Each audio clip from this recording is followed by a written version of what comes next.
Hello everyone, we are here at the end of my Mandalorian series. Episode 8 just came out and I'm going to be doing my video for episodes 7 and 8 combined, but also really the series as a whole because this first season of Mandalorian has been really great. I have loved it. It has been my favorite thing coming out of Star Wars since probably Rogue One.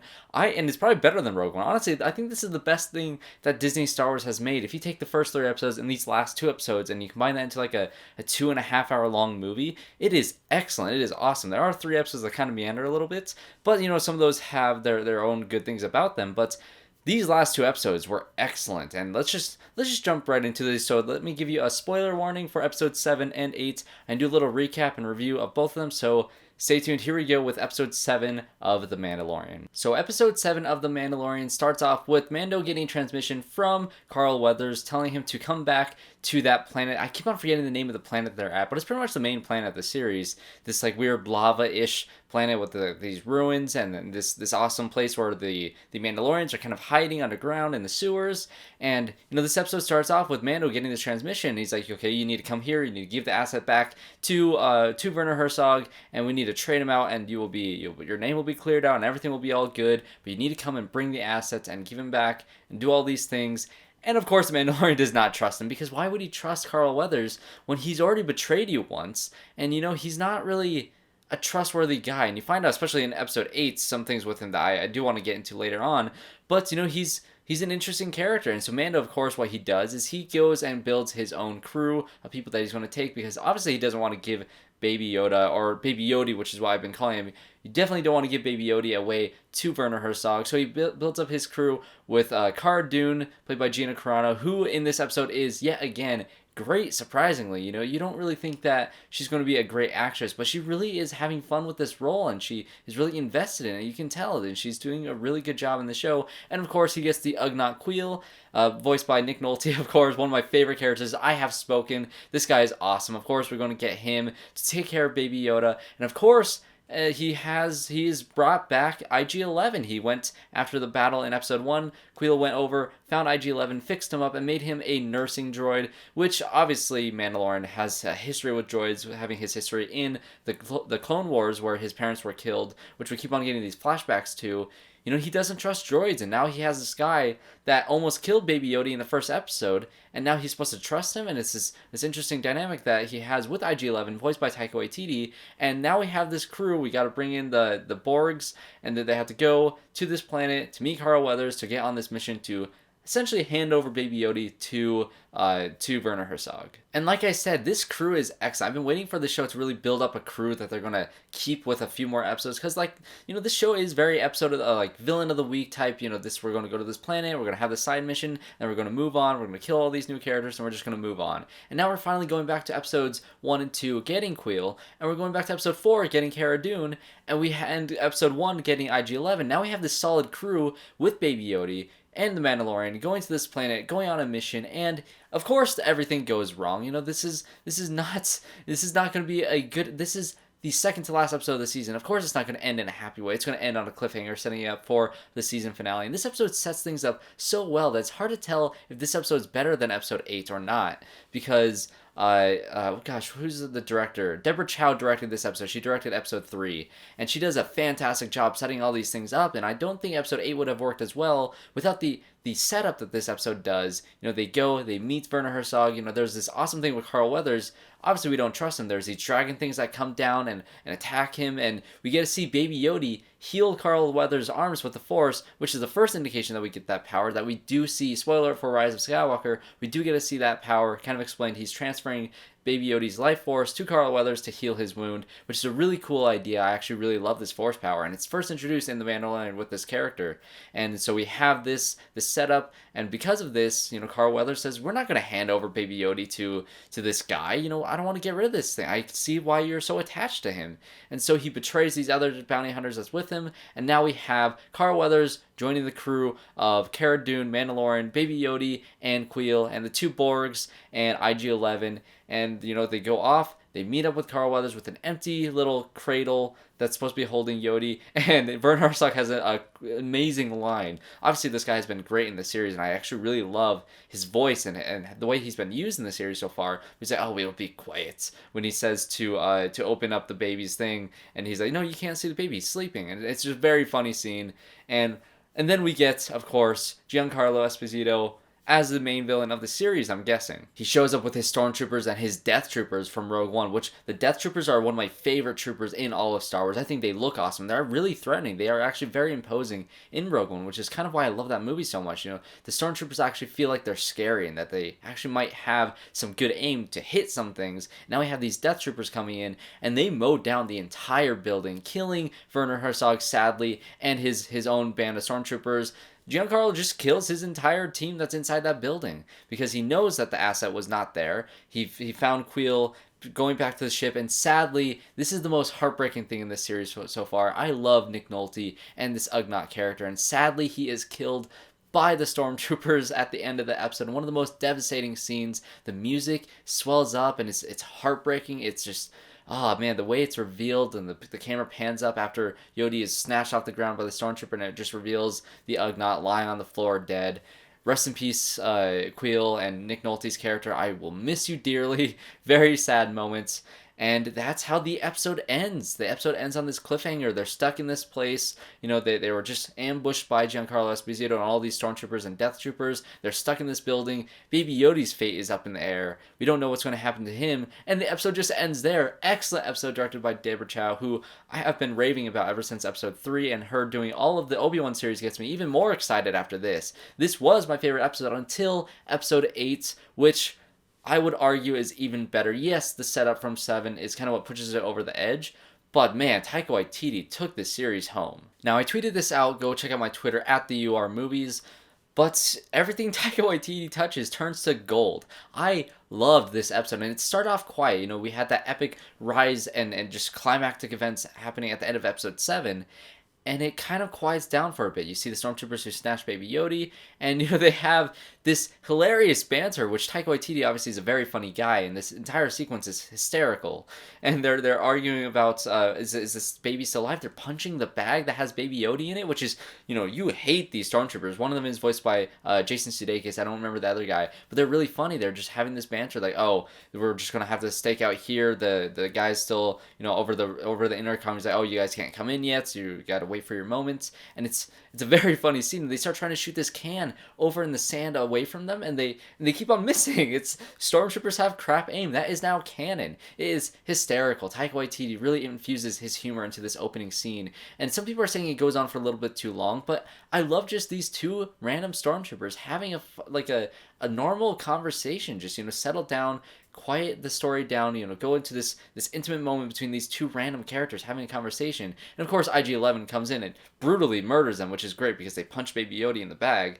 But it is just an excellent opening scene. Taika shows his excellent skills in directing the action sequences immediately after this. Obviously we have Mando, Cara Dune, and Carl Weathers stuck in this building, surrounded by Giancarlo's entire army. And IG-11 just zooms in with the speeder bike, revealing that Baby Yoda is fine. He is in his possession. He's like, oh, my goal, my entire purpose is to protect this creature.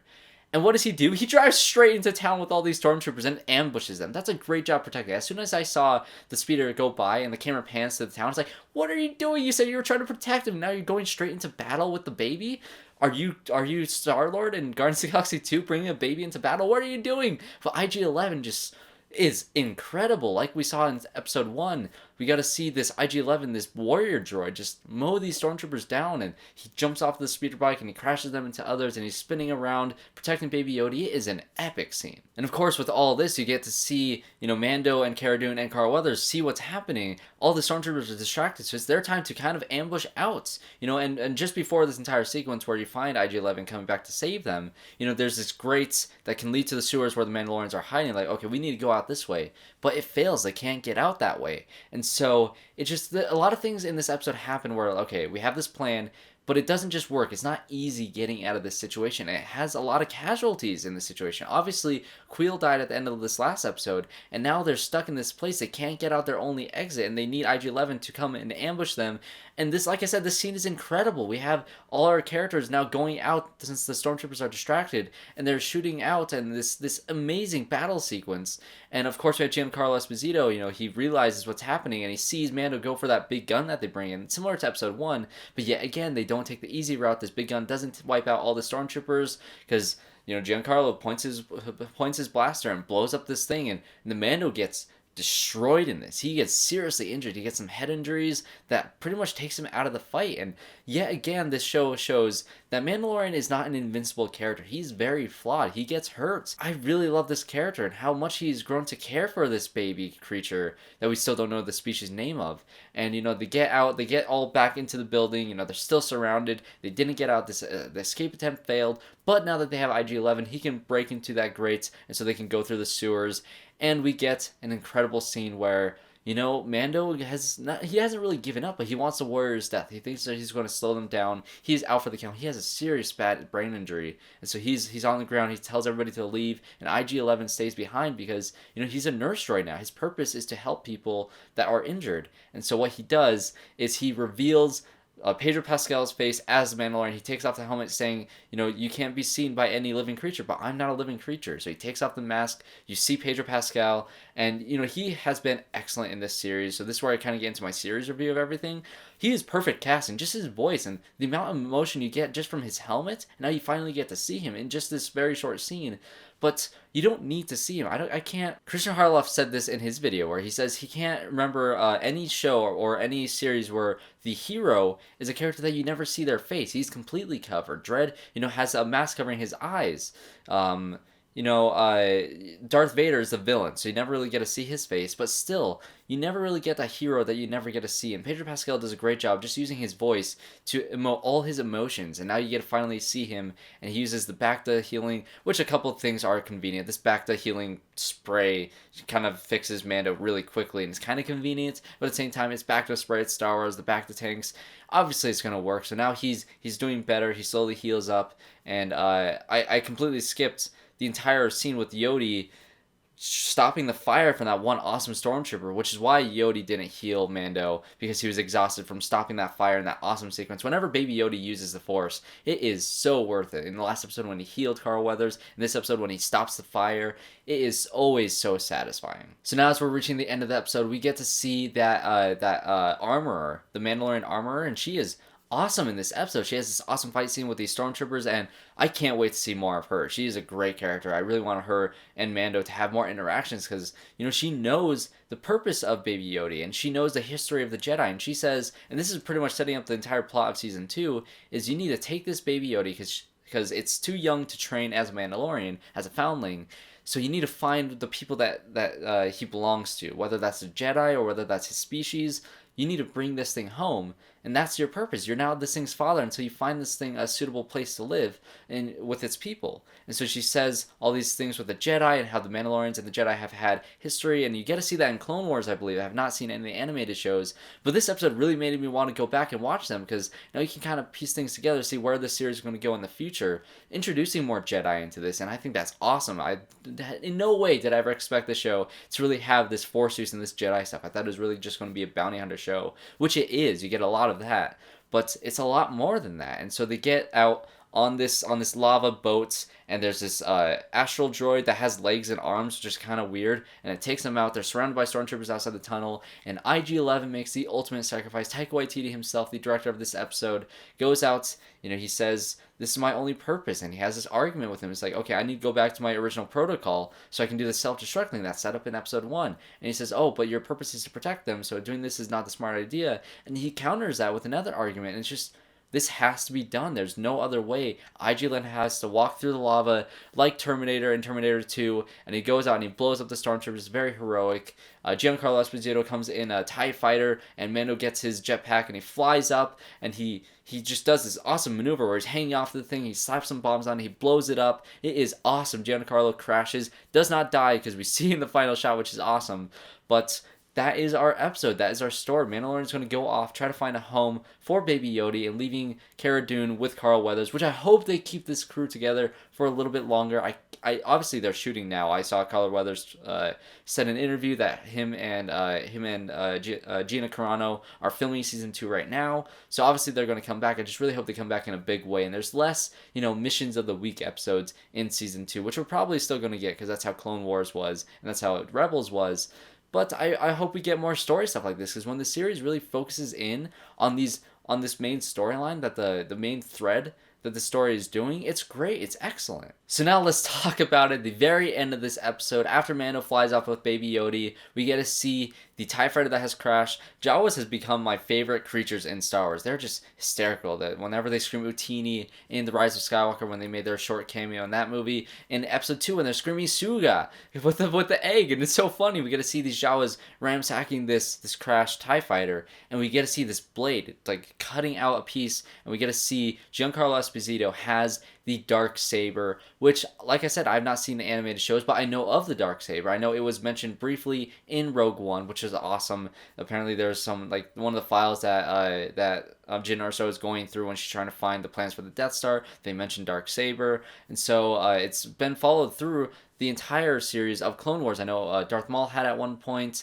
I don't remember her name, but the character that had it last, she had it last that we saw her in Rebels, from what I hear. So apparently it has gone from her to this character in Mandalorian. We don't know how he's gotten it, so we want to know if this character played by Katie Sackhoff is coming back in live action, which would be awesome, because Katie Sackhoff is awesome in Oculus, one of my favorite horror movies of all time, and so it'd be awesome to see her in this show. But this dark saber looks incredible. I never thought we'd see this in live action, because I've seen pictures of it, and just the other day when, spoilers again for The Rise of Skywalker, when Rey gets her lightsaber at the end of the movie and it's a yellow blade, I thought after that, I was like, I knew there was a dark saber. What would that look like in live action? We got that in live action. Pretty much it looks exactly like it did in the animated show, which makes sense. But it's just, we got to see it, and now we have so many questions. Does this guy have Force abilities? Can he feel and use the Force? Or does he just have the possession of the Darksaber, and he uses it as a weapon every once in a while? And do we get to see this guy continue throughout Season 2, and hopefully Season 3 as the main villain of the series? That would be awesome, because Giancarlo Esposito is a great actor. He plays a great villain. I saw him in Revolution. I never watched Breaking Bad, but I hear from people saying that this episode has and Episode 7 has a very heavy Breaking Bad feel, with him being the villain, which is awesome. So I can't wait for Season 2 of Mandalorian. Hope you guys enjoyed this video, my spoiler-heavy video of Mandalorian Episodes 7 and 8. I love the series. The season so far was excellent. I loved it. So comment below what you guys thought of Mandalorian Episodes 7 and 8 and the series as a whole, and I hope to see you guys all in my next video.